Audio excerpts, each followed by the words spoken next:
Welcome to r/Tales from Tech Support, where we get to have a little chuckle at the technologically disadvantaged. Like me. I'm Uncle Reddit, and have I got a story for you. Welcome back to the channel. Sorry. I know you all wanted a cat, but I had to bribe him to get him up here, and he's enjoying his bribe. Today's stories are from a while back. When I say a while back, Tales from Tech Support has been around since 2011, I believe. That's as far back as I could find. So every so often here, we're going to throw in some best of Tales from Tech Support. So some of these are from a best of 2011 Tales from Tech Support list. This isn't the whole list, but this is at least the first few that I could find. It's kind of interesting to look back and see how things were the same, how some things were different. So let's see what stands out to you the most. All right, let's get to it. No, you get over there and fix it now. Oh God, why? This happened 4 years ago and it still haunts me. I worked for a fuel depot. 5 a.m. Emergency call. Printer of the bills of delivery doesn't work. Me, could you please check? Worker. No, I don't have time for this stuff. Me, well, I guess the fuel supply trucks can stay at the depot then. Worker. Do something. Me, well, yes, please check. Worker, I do not have time for this. Me, look, instead of arguing here with me, you could have checked toner, cartridge, cables, disconnecting sound. 15 minutes later, the CEO calls me. CEO, get to the depot and check what is what. Me, can we at least try troubleshooting over the phone? CEO, no, you get over there and fix it now. 2-hour drive later. Yeah, here's your problem. The effing paper tray is empty. Yeah, I don't know why, but it still amazes me that so many people are unwilling to be a part of the troubleshooting process. And there's no reason for it. That problem could have been handled in like less than a minute. And honestly, if people in the office were doing their job, they would have never had to call this guy to begin with. But yep, the more things change, the more they stay the same, I guess. A fun conversation I had today with scammers. I answered the phone this afternoon and the following occurred. Male caller. Hello? Me. Hello? Male caller. Yes, hello, my name is XYZ and I'm calling from Microsoft. We've noticed your computer is infected with lots of viruses. Me. Really? Which one? Male caller. Your Windows computer. Me. Yes, I have 6 computers in the house that run Windows. Which one? Male caller. No, your Windows PC. Me. Well, as I just said, I have 6 computers in the house that run Windows. What's the computer name or IP address? Male caller. It does not matter. If you can please go to your Windows computer, I can show you the infections from the viruses. Me. Okay, I don't believe you, by the way. My antivirus is up to date and I also have anti-malware software. Male caller. Hello? Me. Yes, I'm here. More silence. Male caller. Hello? Me. I'm still here. I'm waiting for you to speak. Male caller. Oh, okay. Well, can you please go to your computer? Me. I'm already there. Male caller. Okay, now turn it on. Me. It's on already. Male caller. What can you see on the screen? Me. The desktop. Male caller. Okay, I just need to get my supervisor to take the call from here as the next part is technical. Can I place you on hold? Me. Okay. The sound of the phone being put down. No hold music. Muted conversation in the background. Female supervisor. Hello? Me. Hello. Supervisor. So are you sitting in front of the infected computer? Me. I'm sitting in front of a computer which I believe to be in perfect harmony. Supervisor. Okay, do you see the keyboard? Me. Yes. Supervisor. Okay, down on the bottom row of the keyboard and to the left there's a key that's got a circle on it with the Windows logo on it. Do you see it? Me. Yes. The Windows key? Supervisor. Okay, press that key, but keep holding it down and also press the R key at the same time, then let go. Me. You want me to initiate the run command? Supervisor. Yes, that's correct. Okay, I've done that. Supervisor. Okay, so now please type the following. E for everyone, V for Victoria, E for everyone, N for November, T for tomorrow. Me. You want me to open the event viewer? Supervisor. Yes, that's right. Please open the event viewer. It's open. Supervisor. Okay, what do you see? I see the event viewer. Supervisor. Can you read what's on the screen for me? Well, there's a lot on the screen. A few different panes and a lot of words. Supervisor. Okay, but what's there? Well, where do you want me to start? As I said, there's a lot on the screen. Supervisor, on the left-hand side. Okay, but at this point, shouldn't you know what you want me to click on? Supervisor, I don't understand. Me, I mean, you're the ones calling me, purporting to be computer experts, and you mean to say that you can't tell me what to click on next? Supervisor, I think you're lying to me and that you're not really at your computer. Me, I am at the computer. Supervisor, no you're not. If you were, you could tell me what was on the screen. You're lying. Me, no I'm not. I swear on my mother's soul that I'm in front of my computer. Supervisor, no, I think you're lying. Why else could you not tell me what's on the screen? Me, no, I really am. Listen, here's the keyboard. I put the phone down near the keyboard and hit space several times. Hear that? Supervisor, well then why can't you just tell me what's on the screen? Me, as I said before, you've called me purporting to be computer experts to diagnose and fix a problem with my computer. You should be able to direct me where to click. You must be able to tell by now I know a thing or two about computers. What if I was a total novice? 5 full seconds of silence.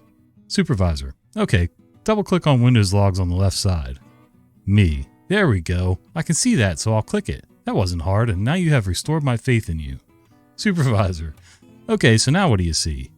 Me, I have 5 options in the subtree. Supervisor, what are they? Application, security, setup, system, and forwarded events. Supervisor, double click on application. Me, okay, the logs have populated in the main frame. Supervisor, okay, you should be able to see lots of entries there. Most of them will say information. Me, that's right, all on the screen in fact say information. Supervisor, well, you may need to scroll down. Tell me if you see anything else. Me, okay, I can see some saying error and some saying warning.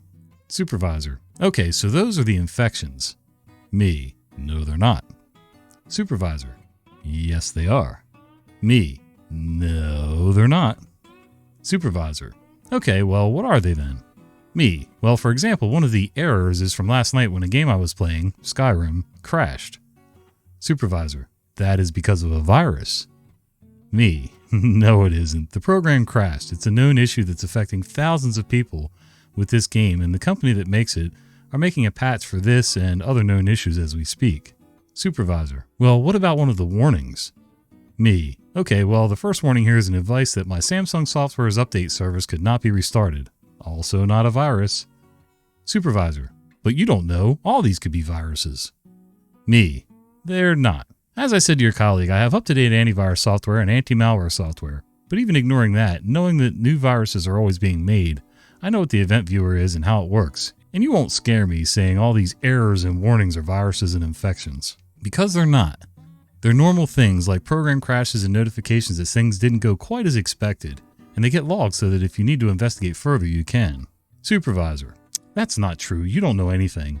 Me, I do. In fact, I work in IT. I've built and maintained my own and friends and family members' PCs for over 15 years. I've installed and troubleshooted operating systems as far back as DOS, most Windows versions over the years, and Linux as well. Where I work, people call me for technical support for their PCs. Supervisor, but you're not a Microsoft certified engineer. Me, I am. I lied. The only lie of the phone call, but I was having too much fun at this stage. Supervisor, well then why are you talking to us? Me, you called me? I know all about the event viewer scam. It even happened to my best friend's wife recently, and as soon as your colleague said he was from Microsoft, I knew what was going on and I wanted to see how you operated. I must admit I'm pretty unimpressed. Supervisor, well why didn't you end the call? Me, I was having too much fun. It's my birthday today and you guys have just made my day. Supervisor, well then why don't you just hang up then? Me, I think I just might. It's been a blast. Bye. Click. So it's funny, for the last 11 years they've been running the same scam over and over, and people still fall for it. Probably not quite as many now as it used to be, but that's pretty bad, man. I would honestly love to get a call like that. I've been waiting and waiting because if I get one, I'm going to record it and put it on this channel. That should be kind of cool. Okay, Tales from Tech Support, non-tech readers, here's the deal. We don't think users are complete idiots for not knowing how to set up a server rack, or configure their WAN, or set up their RAID array.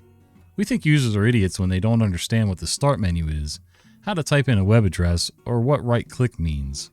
We understand not everyone is an IT person. What we don't excuse are users who rely on their computer every day of their career and don't understand the simplest of tasks.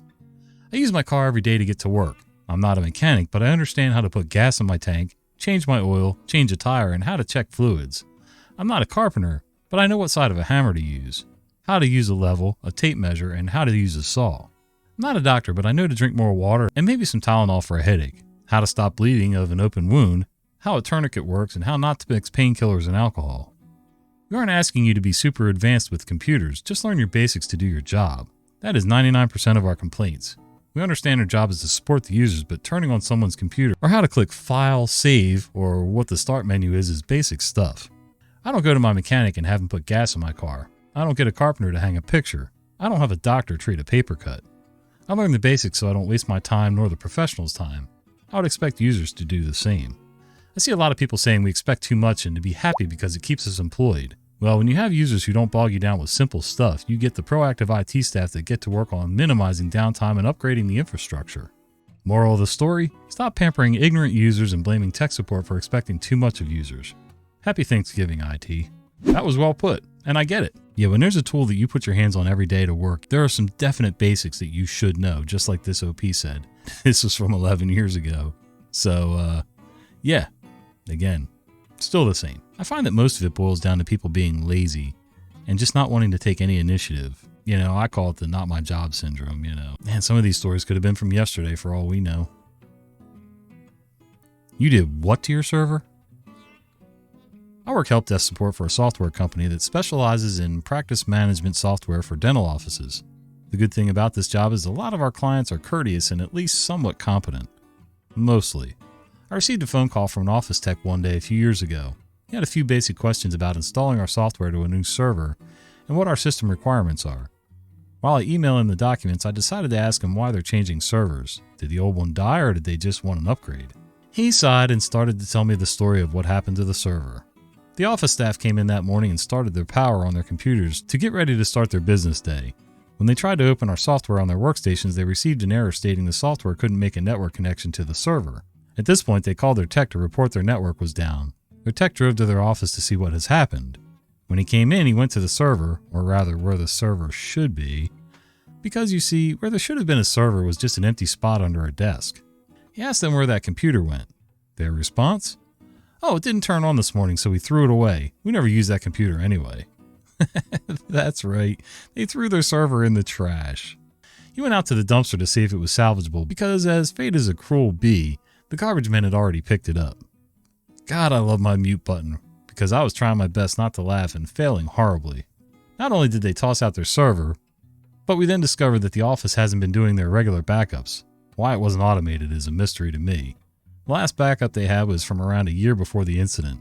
So not only did they trash their server, they also trashed a year's worth of patient records and financial information. I love my job sometimes. I think I've heard of that happening other places before.